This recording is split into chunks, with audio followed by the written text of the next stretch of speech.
Everyone should be pretty excited about this. This is Ariks Greaseless Adjuster Shaft Kit. These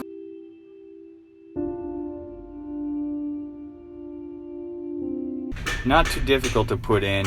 Kind of has the same setup, just simply you don't have to grease it. That is the best thing. So I'm just filming this myself and trying to put it in myself. So this is the first one I ever did. So that's just the spindle. As you can see, that white seal around there, and on the inside are the same type of material as Ariks main pin bushings.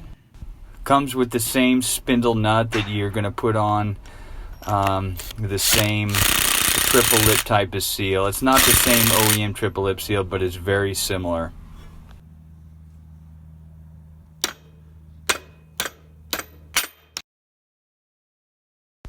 Now here's the shaft. It's a separate piece, and you can see there's 4 notches on the end, and that's what the arm that the gauge wheel goes onto is going to connect to this. So you just push this through, work it in a little bit, and it slides in there.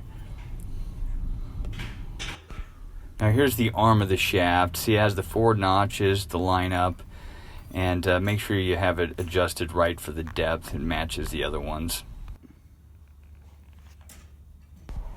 And a simple nut to fasten it. By the way, I'm down here in Seymour, Texas on the Kinesic farm doing their JD 1890. Now this is a great upgrade Colin made for this adjuster shaft. Look at the thickness of that fits on the end of that shaft that goes onto the T-handle arm. That is not going to wear for a long time. Far more superior than, look at John Deere's comparison right here. Totally a huge improvement. And so we're going to see how this goes, and we here in Australia, they last for about 30,000 acres.